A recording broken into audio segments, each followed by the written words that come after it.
नमस्कार दोस्तों, बहुत बहुत स्वागत है आपका हमारे इस कार्यक्रम में। सीधी बात 3 सवाल।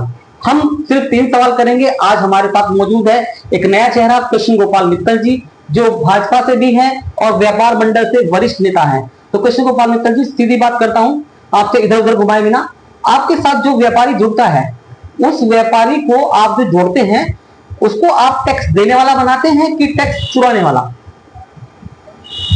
हम जिस व्यापारी को अपने साथ जोड़ते हैं, क्योंकि हमारे व्यापार में लेके फुटपाथ से और लेकर एक गरीब आदमी से लेकर और अमीर आदमी तक और फैक्ट्री वाला भी हमारे व्यापार संगठन में है।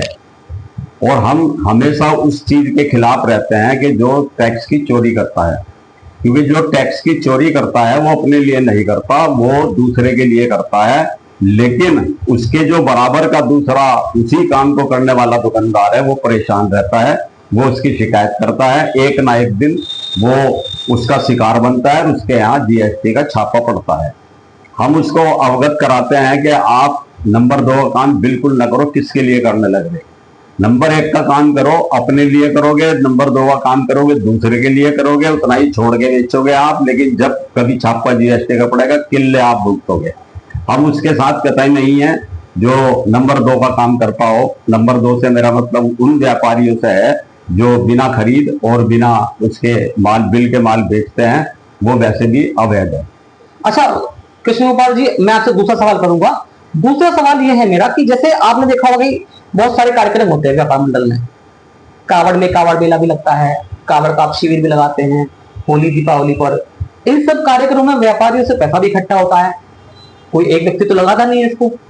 तो क्या आपने कभी अपने जीवन में ऐसे भी कोई कार्यक्रम किया है जिससे व्यापारियों का व्यापार बढ़ता हो? मेरा सवाल है, जिससे व्यापारियों का व्यापार बढ़ता हो। क्या आपने कोई ऐसी ट्रेनिंग या कोई ऐसा कार्यक्रम कराया है व्यापारियों के लिए ताकि उनका व्यापार बढ़ जाए? सबसे पहली बात यह है कि दुकानदार का मुलायम यानी कि ग्राहक के साथ व्यवहार होना बहुत अच्छा होना चाहिए। क्योंकि आज गली गली मोहल्ले मोहल्ले में और कस्बे कस्बे में और मैं अगर ये कहूँ कि गांव गांव में अच्छी दुकानें खुल गई हैं। पढ़े लिखे बच्चे हैं जो उन दुकानों पर अपनी चला रहे या दुकानों पर काम कर रहे, वो सब एजुकेशन प्राप्त बच्चे हैं। उनके बोलने का तरीका, ग्राहक को अटेंड करने का तरीका सब बदल गया। एक युग था जब ये बांस तराजू की दुकानदारी हुआ करती थी। आज दुकानदारी जो है वो पैकिंग की दुकानदारी है, और पैकिंग के अलावा भी अगर आपकी संतुष्टि ग्राहक की नहीं कर सकते तो आपके दुकानदार होने का कोई मतलब नहीं है। मेरे सवाल को आपने थोड़ा सा घुमाने की कोशिश करिए। मेरा सवाल ये, क्या आपने कभी कोई ऐसी योजना या आपने कोई ऐसी ट्रेनिंग इन व्यापारियों को दी है ताकि उनका व्यापार बढ़ सके? व्यापार बढ़ाने के कारण तो अपने हाथ में है कि जो व्यापार बढ़ाने की बात जहां तक आपने कही, मैं उसी चीज पे आने लग रहा था। आपने भी थोड़ा मेरे सवाल को जो है मोड़ दिया। मैं ये कह रहा था आपसे कि व्यापार बढ़ाने की जो बात आपने मेरे से पूछी है, व्यापारी का नरम होना सबसे पहली बात है।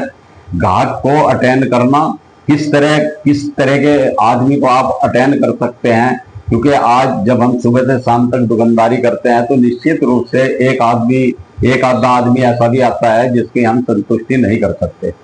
लेकिन हमारा ध्येय होना चाहिए कि हम उसकी संतुष्टि करें और अपने व्यापार को बढ़ाने के अग्रसर करने की कोशिश करें। सर अच्छा, अभी आप मेरे सवाल का सही जवाब नहीं दे पा रहे। मैं आपसे कह रहा हूं कि आपने इस तरह की कोई योजना या इस तरह की कोई ट्रेनिंग कराई है क्या? आप बता रहे हैं कि व्यापारी को ऐसा करना चाहिए, तो आप क्या मेरे सामने बता रहे हैं? हम ट्रेनिंग नहीं देते। हम तो व्यापारी को जब इकट्ठा करते हैं, हमारी मासिक मीटिंग होती है, हम उसमें कहते हैं कि अपने व्यापार को चलाने के लिए स्वभाव अपना नरम रखो, ग्राहक को अच्छी तरह टैकल करो, अच्छी चीज दो। अगर तुम उसको डुप्लीकेट चीज दोगे तो वो दोबारा ग्राहक आपके पास नहीं आने का। ब्रांडेड चीज जो है, कंपनी की चीज है, उसमें डुप्लीकेशन बिल्कुल नहीं होनी चाहिए। हम ईमानदारी से कार्य करने का एक व्यापारी को मंत्र देते हैं, और जिन्हें हमारा मंत्र पसंद आया, आज वो लोग ऊंचे शिखर पर पहुंच गए हैं। और जिन्होंने ये गलत काम किए हैं, डुप्लीकेट काम किए हैं, वो बीच में ही अपने काम को छोड़कर या तो भाग गए या वो शहर छोड़कर चले गए। तीसरा सवाल, आज शहरों में, बेसिकली हम तो अपने शहर की बात करेंगे यहाँ पर, अपने शहर में अगर आप देखा जाए तो व्यापार मंडलों के कारण, व्यापारियों के कारण नहीं, व्यापार मंडलों के कारण बहुत ज्यादा एक समस्या ने विकराल रूप दे दिया है।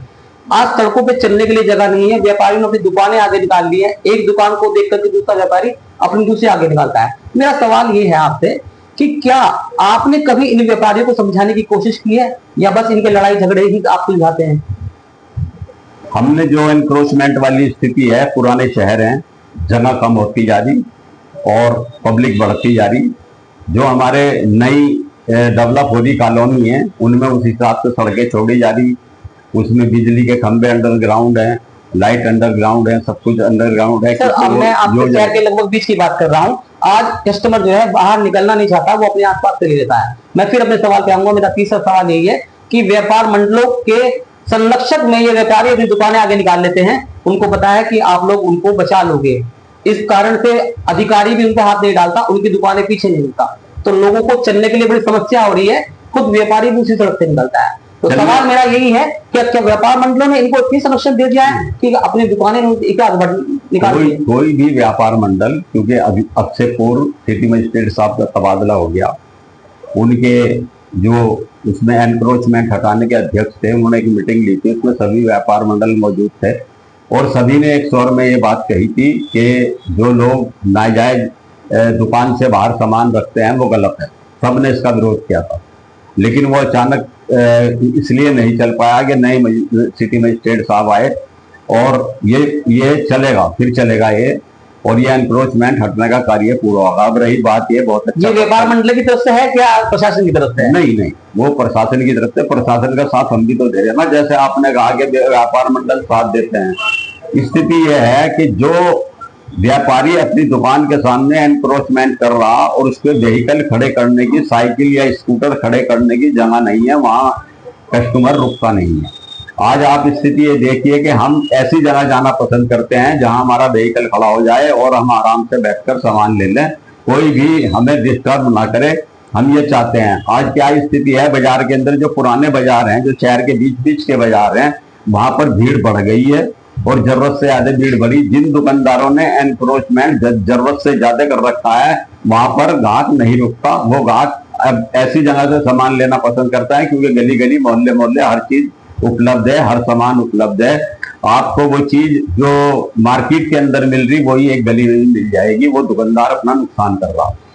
चलिए, ये थे कृष्ण गोपाल मित्तल जी, व्यापारी नेता हैं, व्यापारियों का बहुत साथ देते हैं। इन्होंने अपनी बात को बेबाक तरीके से रखा।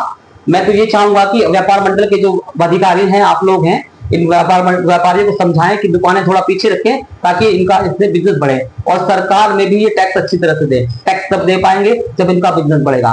तो ये था हमारा सीधा सीधा कार्यक्रम, सीधी बात 3 सवाल के साथ। कल नए चेहरे के साथ मिलेंगे, तब तक के लिए नमस्कार।